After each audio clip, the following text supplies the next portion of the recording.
Seria Oglinzile dintre noi, episodul 7. Rușine, vocea care spune că nu sunt destul. Nu e nimic în neregulă cu tine, doar că ai învățat prea devreme să crezi că este. Rușinea nu urlă, rușinea șoptește și tocmai de aceea doare atât de tare.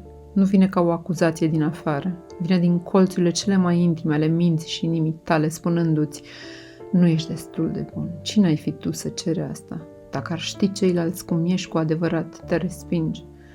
Și încet, încet, fără să-ți dai seama, rușinea ți învață trupul să se micșoreze, vocea să tacă, inima să se ferească de lumină. Ce este rușinea și cum apare? Rușinea nu este același lucru cu vinovăția. Vinovăția spune: am făcut ceva greșit. Rușinea spune: sunt greșit. Vinovăția lasă loc pentru reparare. Rușinea îți spune că nu ai nicio șansă, că nu ești demn de iubire. Și rușinea nu se naște singură. Rușinea este învățată din priviri, din vorbe, din gesturi, din mesajele repetate, directe sau subtile. Ești prea sensibil. Nu ești destul de bun. Ar trebui să fii altfel. În copilărie, când ești prea mic, să înțelegi că problema nu e la tine, înveți să pui eticheta pe sufletul tău. E ceva greșit cu mine. Cum ne afectează rușinea relațiile? Rușinea nu te lasă să te arăți cu adevărat. Îți spune că dacă îți deschizi inima, vei fi respins. Așa că pui măști, perfecționismul, ca să nu lipească nimeni de tine eticheta de nu ești suficient, răceala, ca să nu se vadă vulnerabilitatea, sarcasmul sau ironia, ca să nu lași spațiu pentru apropiere. Rușinea face ca relațiile să fie pline de ziduri invizibile. Ți-e frică să fii sincer pentru că simți că adevărul tău nu poate fi primit. Așa că ori te ascunzi, ori ataci înainte să fii rănit.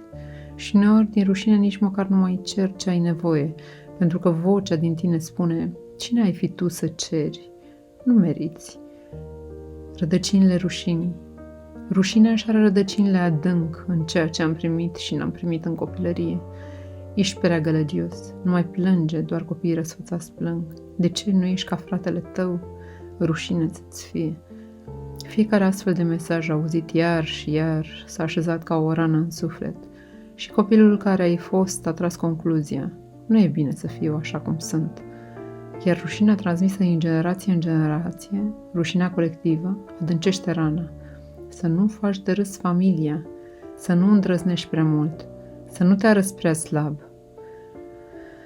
Cum vindecăm rușinea? Primul pas este să o aducem în lumină, să-i dăm glas, să o povestim. Rușinea nu poate supraviețui în fața unui martor blând. Atunci când îți spui povestea rușinii cuiva care rămâne, care nu fuge, care nu judecă, rușinea începe să piardă din putere.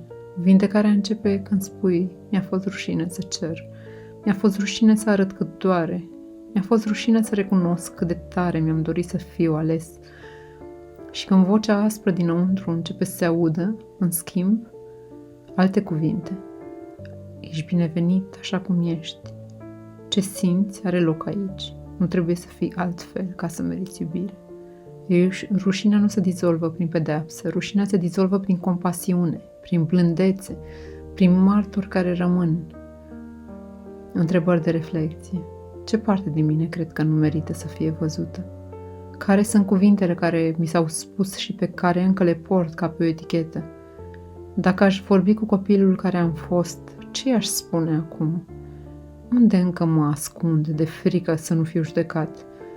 Cum pot să-mi fiu martor blând acolo unde m-am judecat cel mai aspru? Vindecarea rușinii nu înseamnă să nu mai simți niciodată rușine, ci înseamnă să nu mai lași rușinea să-ți spună cine ești, să nu mai lași rușinea să-ți închidă inima, să nu mai lași rușinea să-ți scrie poveste. Pentru că adevărul este acesta: nu e nimic în neregulă cu tine, doar că ai învățat prea devreme să crezi că este.